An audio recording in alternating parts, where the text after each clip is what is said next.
साथियों, आप देख रहे हैं केबी 365 न्यूज़ नेटवर्क और अभी हमारे साथ हैं अखिल भारतीय जनवादी महिला की राष्ट्रीय नेता है जगमती सांगवान जी। बातचीत करेंगे, जानेंगे क्या है मुद्दे। मैम नमस्कार। नमस्कार मैम, 25 और 26 को 2 दिवसीय जो महासम्मेलन जनवादी महिला समिति द्वारा जो किया जा रहा है, उद्देश्य क्या है?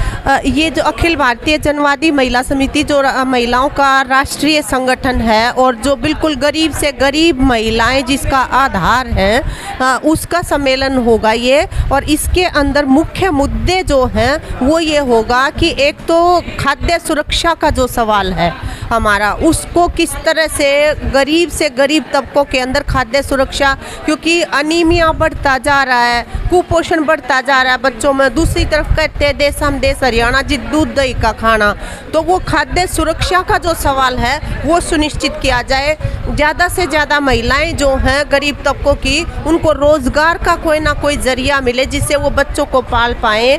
इसी तरह से जो महंगाई इतनी ज़्यादा बढ़ी हुई है यहाँ पे, उस महंगाई के ऊपर अंकुश लगाया जाए। और जहाँ पे हमारी बहनों को जात के नाम पे, धर्म के नाम पे, इलाके के नाम पे आपस में बांट के एक दूसरे के खिलाफ डिवाइड एंड रूल करने की जो कोशिशें की जा रही हैं, तो हमारे समाज का आपसी सद्भाव जो है, आपसी भाईचारा जो है वो बढ़े, इसके लिए भी ये सम्मेलन जो है वो आह्वान करेगा। और आने वाले दिनों में महिलाओं के प्रति होने वाली हिंसा, भेदभाव और जितनी भी उनके लिए बनाई गई योजनाएं हैं वो अच्छे से लागू हों, इन मुद्दों को लेके पूरे अभियान छेड़े जाएंगे। और कोरोना के दौरान जिस तरह से दवाई, ऑक्सीजन की कमी की वजह से हमारे बहन भाई मारे गए, तो स्वास्थ्य जो है पूरे डॉक्टर हों अस्पताल में और उड़ा सस्ती दवाई मिले लोगों ने, इसके लिए भी आने वाले दिनों में पूरा अभियान छेड़ा जाएगा। इस उद्देश्य से ये सम्मेलन किया जा रहा है। मैम, अभी आपने जो है एक पोषक खाने की बात की है। दिनों दिन जो है महंगाई बढ़ रही है, रोज़गार जो छीन रहे हैं, बेरोज़गारी जो है बढ़ रही है, घर चलाना जो है, रसोई चलाना जो है बहुत मुश्किल हो चुका है। तो कैसे खा पाएंगे? जो है पोषक खाना है, कैसे खा पाएंगे? देखिए, हमारे देश का जो राज्य है केरल के अंदर जो राशन डिपो की व्यवस्था जो है उसमें 14 चीज़ें दी जाती हैं। उसमें 14 चीज़ें मतलब रोज़मर्रा की जो खाने पीने की चीज़ें हैं, जो मतलब उनके स्वास्थ्यवर्धक भी हैं जो, और इवन छोटे बच्चों की पढ़ाई की भी व्यवस्था उसके अंदर शामिल है। तो हम ये मांग करेंगे कि ये 14 चीज़ें जो हैं, केवल मतलब आप रोटी दाल जो होती थी ये योजना, अब दाल भी बंद कर दी, यहाँ पे नमक भी देना बंद कर दिया। जो अनाज भी देते हैं उसमें बिल्कुल सड़ा हुआ ऐसा देते हैं जिससे पशु भी मुंह मोड़ लें एक बार देखकर।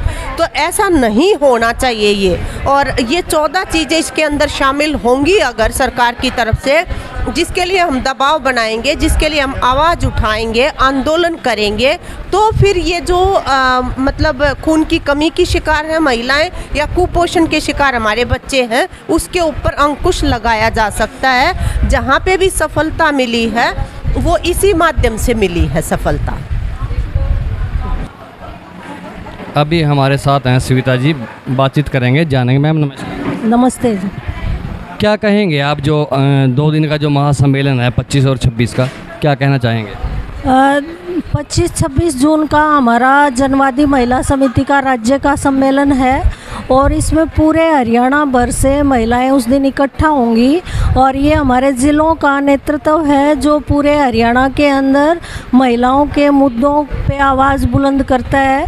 तो ये करनाल का सौभाग्य है कि करनाल के अंदर पूरा हरियाणा का महिलाओं का नेतृत्व इकट्ठा हो रहा है। और उस दिन जो 25 तारीख को ओपन सेशन होगा, उसमें हमारी जो ऑल इंडिया की राष्ट्रीय उपाध्यक्ष जो हैं वो आएंगी, सुभाषिनी अली सहगल जो कैप्टन लक्ष्मी सहगल की भी बेटी हैं, और साथ के साथ प्रेम सहगल की भी बेटी हैं जो स्वतंत्रता सेनानी रहे हैं और वो कानपुर से सांसद भी रही हैं।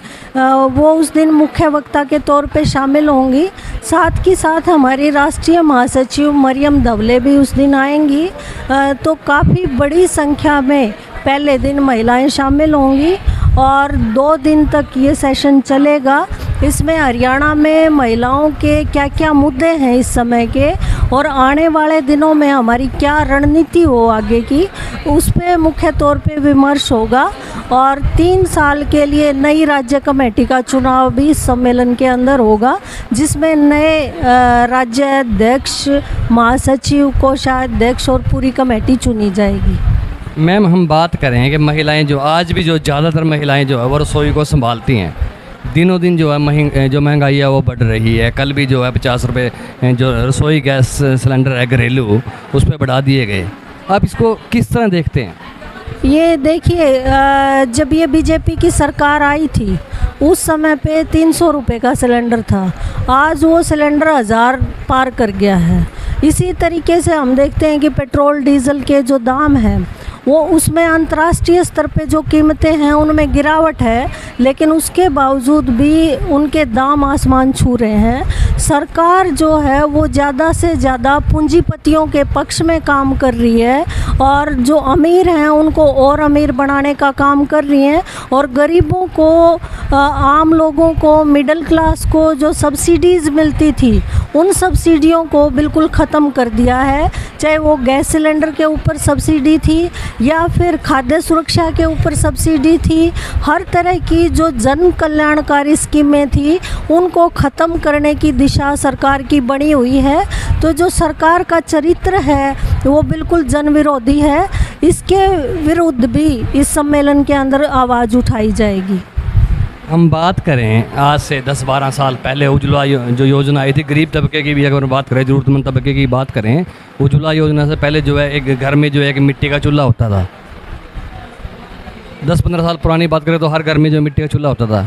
क्या अब भी जो है सरकार महिलाओं को, आप महिला उत्थान की बात करते हैं, क्या सरकार जो है महिलाओं को दोबारा उस चूल्हे की तरफ ले जाना चाहती है? आप क्या कहेंगे? बिल्कुल, हम ये कहना चाह रहे हैं कि सिलेंडर जिस तरीके से महंगा हो गया है और सरकार ने एक तरह का ढोंग जो किया उज्ज्वला योजना के माध्यम से कि फ्री में सिलेंडर दे रहे हैं, आज वो सिलेंडर को खाली रख के बैठी हैं या उस सिलेंडर को बेच रहे हैं, क्योंकि उसको भरवाने की ताकत आम आदमी में नहीं बची है।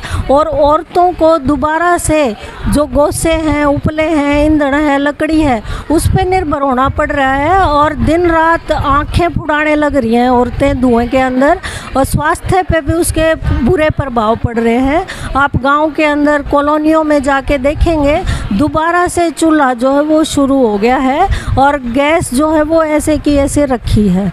तो एक तरह से हम ये देखते हैं कि पूरा जो समाज है उसको ये जन विरोधी नीतियाँ पीछे धकेलने का काम कर रही हैं। विशेष तौर पे जो महिलाएं हैं और उनको बिल्कुल पीछे धकेलने का काम किया है, और सरकार तो बिल्कुल उनके जो संवैधानिक अधिकार हैं उनको भी छीनने पे लगी हुई है और जो मनुवादी मानसिकता है उसको थोपना चाहती है।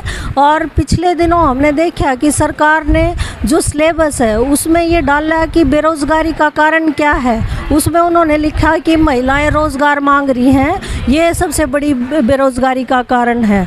तो ये आप ये देखिए कि आप उनको इंसान नहीं मान रहे हैं, औरतों को आप ये नहीं मान रहे हैं कि वो भी रोज़गार की हकदार हैं, ये सरकार नहीं मान रही है। सरकार ये सोचती है ये घर में रहें, बच्चे पैदा करें, उनको पालें और चूल्हे की तरफ दोबारा चली जाएं, ये सरकार का रवैया है।